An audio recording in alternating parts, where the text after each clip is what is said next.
তখন থেকে মহারাজ কি লিখছেন খাতায়?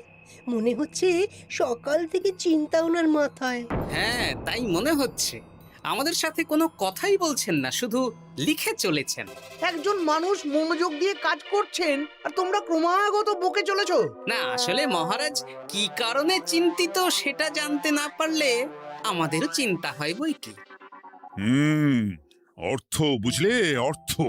রাজকোষের অবস্থা খুবই খারাপ। আর সামনেই তো শিবরাত্রি পুজো। কিভাবে যে কি হবে কিছুই বুঝতে পারছি না। মহারাজ, এরকম হলে এবারে কিভাবে পুজো হবে? শিবরাত্রির পুজোয় তো অনেক খরচ। এত লোকজন আসেন, তাদের জন্য ভোগের প্রসাদের ব্যবস্থা করা তো মুখের কথা নয়। এবার তোমাদের সবাইকে দায়িত্ব নিতে হবে। আমরা সবাই। কি দায়িত্ব মহারাজ? আমি গতকাল তোমাদের রানীমার সাথে এই ব্যাপারে কথা বলেছি। রানীমা কি বললেন মহারাজ? দেখো, তোমরা সব সভাসদেরা যদি মুক্ত হস্তে দান করো আর রাজকোষ থেকেও যতটা সম্ভব অর্থ সাহায্য দিয়ে এবারে পুজো এবং ভোগের আয়োজন তাহলে সুসম্পন্ন করা যাবে। দানের চেয়ে বড় পুণ্যকর্ম আর কি আছে?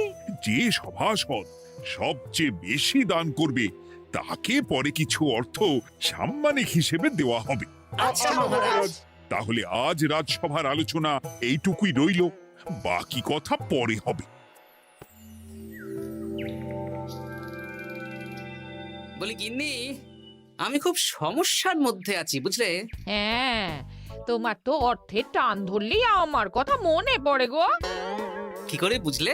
বাবা, বুঝবো না? এতদিন ধরে তোমার সাথে সংসার করছি, তাও বুঝবো না? আমি কি আজকাল আর তোমার কাছে চাই বলো? আমার মা আমার নাম রেখেছিল পার্বতী, আর বলেছিল দেখিস তুই ভগবান শিবের মতন বর পাবি। তোমাকে পেয়েছি, কিন্তু সাথে পেয়েছি অভাব। হ্যাঁ, সে যতই অভাব হোক, মন্ত্রী মশাইয়ের মতো স্বভাব তো নষ্ট করিনি গিন্নি।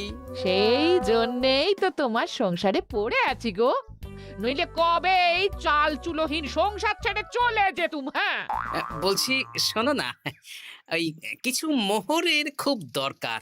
এবার মন্দিরে শিবরাত্রির পুজো হবে, কিন্তু মহারাজ তেমন খরচ করতে পারবেন না। তাই তাই কি?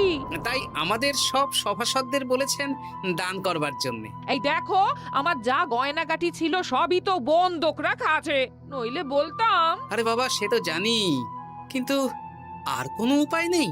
কি বলি বলো তো? দেখি কি করা যায়। আরে বাবা রে বাবা, এত চিন্তা ভাবনা না করে বাবা মহাদেবের ওপর ভরসা রাখো গো, উনি কোনো একটা পথ দেখাবেন। দেখো, দেখা যাক গিন্নি, উনি এখন আমার আশা ভরসা।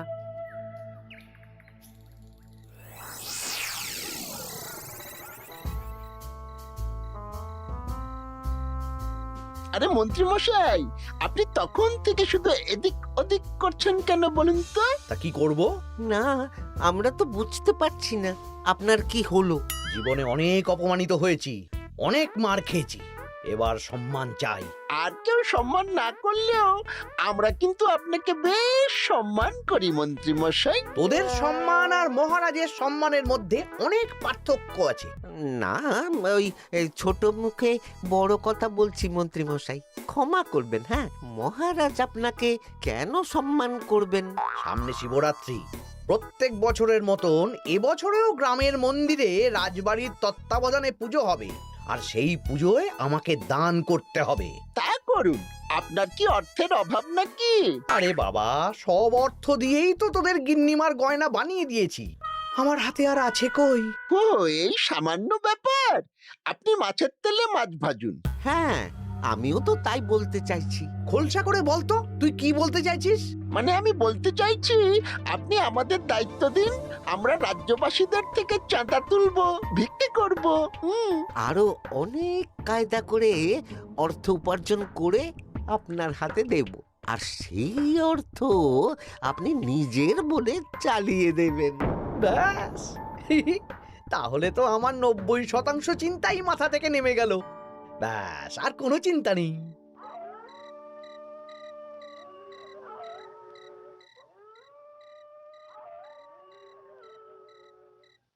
কি গো, এত রাত হয়ে গেল, এখনো ঘুমোচ্ছ না কেন বলো তো? হ্যাঁ, খুব চিন্তা হচ্ছে গো গিন্নি, এখনো বুঝে উঠতে পারিনি যে কি করে দান করব। শুধু অর্থদানই কি দান নাকি গো? শিব ঠাকুর তো আমাদের প্রত্যেকের মধ্যেই রয়েছেন গো। হ্যাঁ, তা তো তিনি আছেন। তুমি বরং ভক্তদের সহযোগিতা করো। পুজোর দিন ভক্তরা দূর থেকে যাতে মন্দিরে আসতে পারে সেই ব্যবস্থা করো। মন্দির প্রাঙ্গণ পরিষ্কার পরিচ্ছন্ন রাখো। হ্যাঁ, ঠিক বলেছো গিন্নি, এটা তুমি ঠিক বলেছো।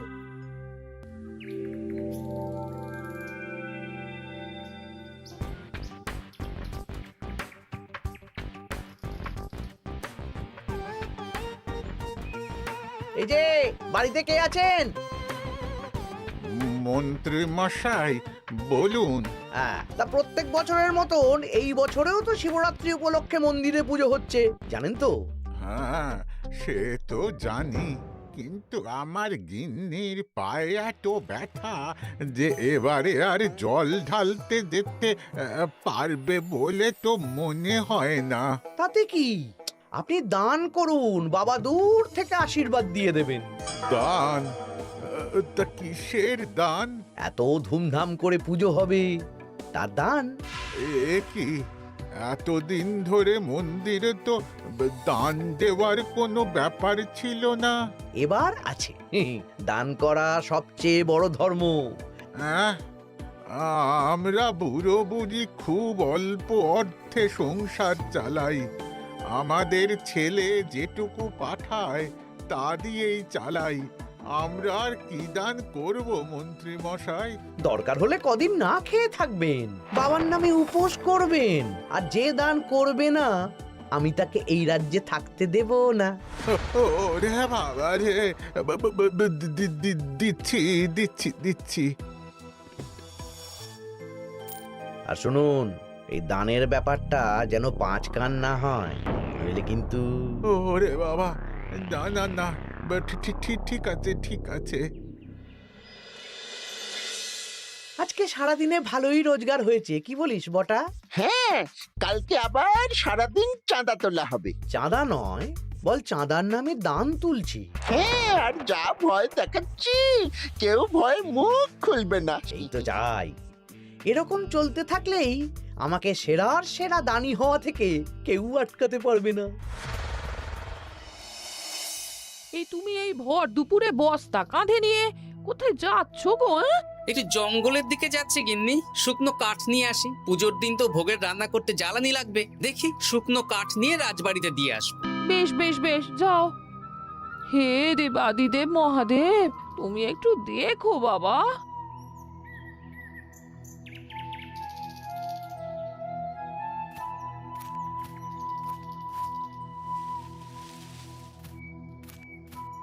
আরে আরে, নগেন খুঁড়ো না, এই সময় কাঠ কুড়োচ্ছ কেন? কি আর করব গোপাল, কাঠ কুড়িয়ে নিয়ে যাচ্ছি, এবার এগুলো হাটে বেচবো।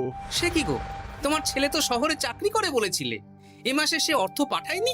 সে তো পাঠিয়েছিল বাবা, কিন্তু আর ভাগ্যের পরিহাস, কি বলবো বলো। কি হয়েছে, কোনো সমস্যা নাকি?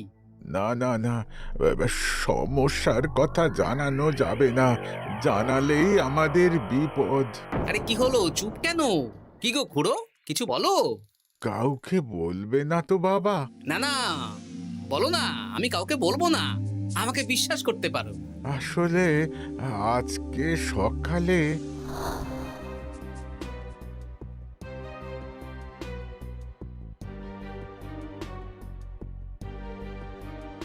হ্যাঁ, মন্ত্রী মশাই? হ্যাঁ, শুধু আমাদের বাড়ি থেকে না, গ্রামের সব বাড়ি থেকে তুলেছে। ঠিক আছে খুড়ো, তুমি নিশ্চিন্তে থাকো। আর আমার চিন্তার শেষ নেই। আমার গিন্নির কদিন ধরে এত পায়ে ব্যথা যে এবারে অতটা হেঁটে মন্দিরে বাবার মাথায় দুধ ঢালতে যেতে পারবে না। ঠিক আছে, তুমি একদম চিন্তা করো না, আমি দেখছি কি করা যায়।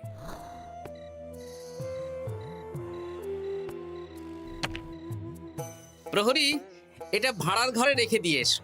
বলো গোপাল দিয়েছে, ভোগ রান্নার সময় জ্বালানি লাগবে তো, তাই এই কাঠ দিয়ে গেলাম।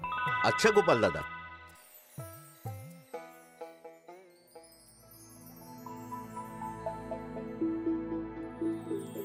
তারপর সবাই কিছু অর্থের যোগান করতে পারলে মহারাজ, আমি 5 মোহর অর্থ সাহায্য করতে চাই। আমিও 5 মোহর মহারাজ। বেশ। গোপাল, মহারাজ, এখন আমার হাত একদম খালি, তাই আমি অন্যভাবে সহযোগিতা করার চেষ্টা করছি। কিরকম? এই তো গতকাল আমি 1 বস্তা কাঠ দিয়ে গিয়েছি, আজকে আরো দেব।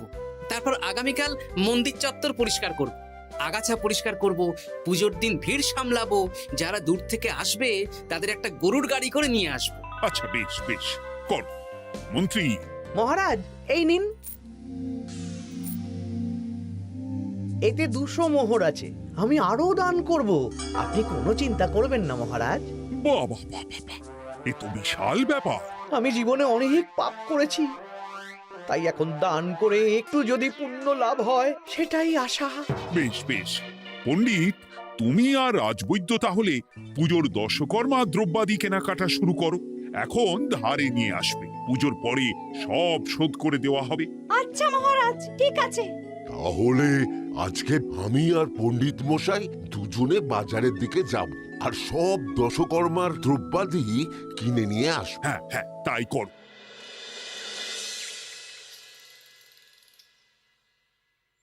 এই ঘটা পুঁটির বাবা একটা কানা করিও চাঁদা দেয়নি। হ্যাঁ, আমার মাথায় একটা বুদ্ধি আছে। কি বুদ্ধি? দেখ, ওদের বাড়ির বাইরে একটা শাড়ি ঝুলছে। শাড়িটা দেখে খুব একটা ওই পুরানো মনে হচ্ছে না। ওটা হাত সাফাই করে বাজারে বেচে যা অর্থ পাবো সেটাই মন্ত্রী মশাইকে দেব, তাই তো? একদম তাই।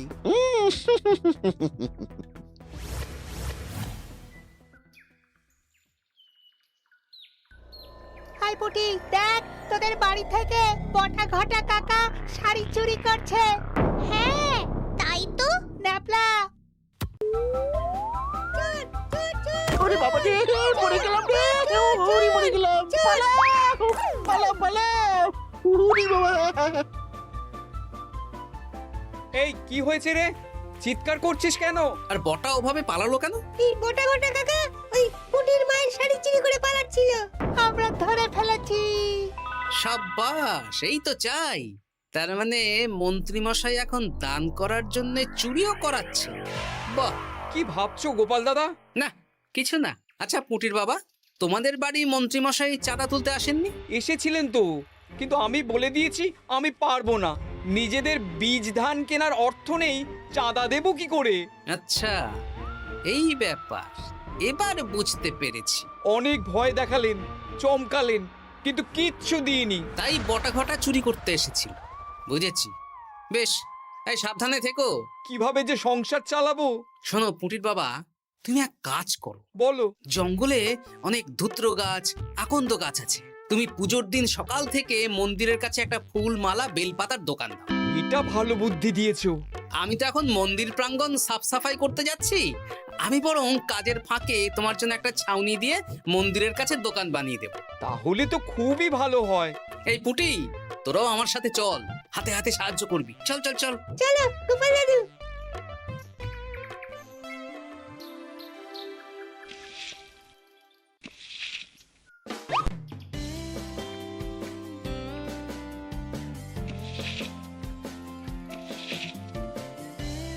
দাদু, এই জায়গাটা গর্ত আছে, তাই মাটি নিয়ে এলাম।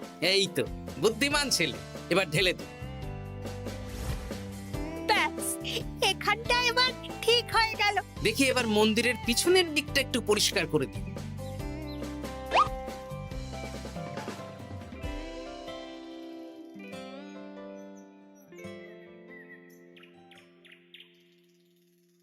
জয় মহাদেব।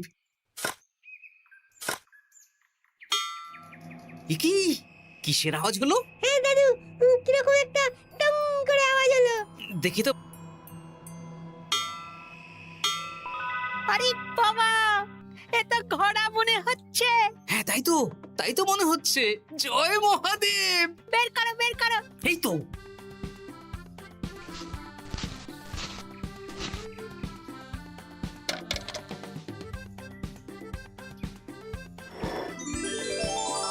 ও দাদু, এ তো সোনার মোহর। জয় মহাদেব। তুমি সত্যি আছো প্রভু, তুমি সত্যি আছো। একই দাদু, তুমি কাঁদছো কেন? সবই মহাদেবের কৃপা।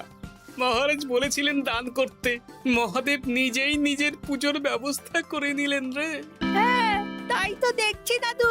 তবে শোন, এই কথাটা কাউকে বলিস না। আচ্ছা গোপাল দাদু, আমরা কাউকে বলবো না। হ্যাঁ।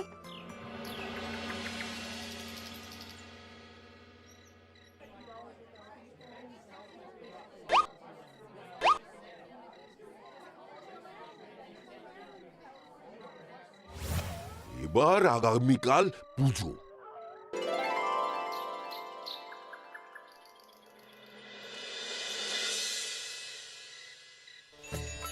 জয় শিব শম্ভু, হর হর মহাদেব। হে প্রভু, হে মহাদেব, জগতের কল্যাণ করো ভোলানাথ। জয় শিব শম্ভু। জয় জয় শিব শম্ভু, জয় শিব শম্ভু। বাবা দেখো বাবা, বাহ বাহ বাহ বাহ, এই তো সব ভালোই হচ্ছে। ভালো তো হবেই মহারাজ, আমি যা দান করেছি পুজো পাঠ এবারে ধুমধাম করে হবে। দান করে অত অহংকার করতে নেই মন্ত্রী। এক হাতে দান করলে আরেক হাতকে জানাতে নেই, বুঝলে? বুঝেছি মহারাজ।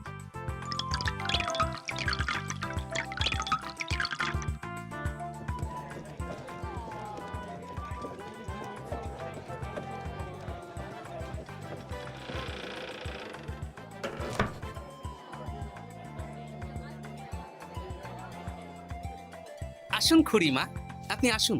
সত্যি গোপাল, তোমার মতো মানুষ হয় না। আমার পায়ে বড় ব্যথা, ভেবেছিলাম এই বছর হয়তো মন্দিরে আসতেই পারবো না। আহা, আমি তো আপনার ছেলের মতন। আর কাল আবার আসতে হবে, বড় মাঠে ভোগের আয়োজন আছে, গাড়ি পাঠিয়ে দেব, কেমন? বেঁচে থাকো বাবা, বেঁচে থাকো। দেখো দেখো গোপালকে দেখো, ও হয়তো অর্থ সাহায্য করেনি, কিন্তু অন্যভাবে কত সাহায্য করছে। এই মন্দির প্রাঙ্গণ থেকে সব আগাছা পরিষ্কার করেছে। মহারাজ, আপনার সাথে কিছু কথা আছে। কি কথা? এখানে বলা যাবে না, যা বলবো আড়ালে। আচ্ছা চল।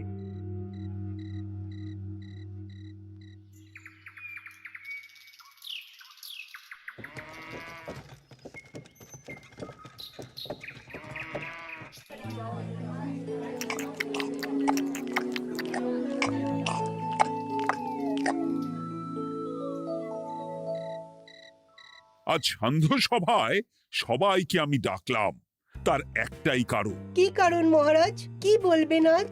গতকাল শিবরাত্রির পুজো আর আজ বেলার পুজোর ভোগ গ্রহণ পর্ব বেশ ভালোভাবেই সুসম্পন্ন হলো। এতে আমি খুব খুশি ও শান্তি পেয়েছি। তাই মহারাজ আমাকে সম্মান প্রদান করবেন, তাই তো? আমার মনে হয় আমি সবচেয়ে বেশি দান করেছি। না, তুমি তো কোনো নিঃস্বার্থ দানই করনি। মানে আমি যে কত মোহর দিলাম। ওগুলো তো লোকজনকে ভয় দেখিয়ে দানের নামে চাঁদা তুলে দিয়েছো। সেরেছে, সব জেনে গেছেন। হ্যাঁ, সেই জন্য সম্মান নয়, তোমাকে শাস্তি দেওয়া হবে। ওরে বাবা রে, ভুল হয়ে গেছে, ভুল হয়ে গেছে। ক্ষমা করুন মহারাজ, ক্ষমা করুন। এসব ক্ষমার অযোগ্য ভুল। যাই হোক, মহাদেবের কৃপায় মহাদেবের পুজো হয়েছে।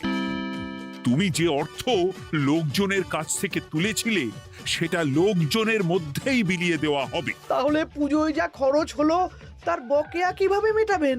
সেটার ব্যবস্থা তো স্বয়ং মহাদেব করেছেন মন্ত্রী মশাই। হ্যাঁ, মহাদেব কিভাবে? আমি একদিন বিকেল বেলা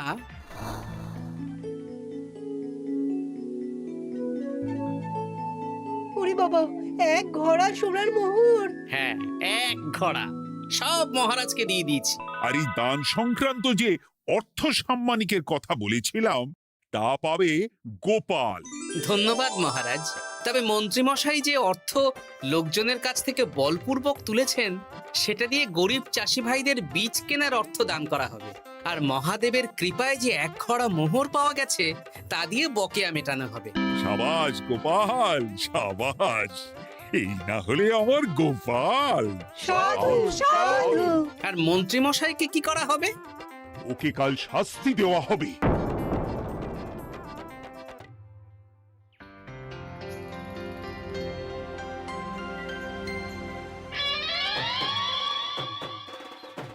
ও মহাদেব, ও শিব ঠাকুর, আমাকে ক্ষমা করে দিন, ক্ষমা করে দিন আমাকে। ওসব না বলে একবার কান ধরে উঠবস করুন আর একবার করে বলুন, জয় মহাদেবের জয়। জয় মহাদেবের জয়, জয় মহাদেবের জয়, জয় মহাদেবের জয়। সবই মহাদেবের দান।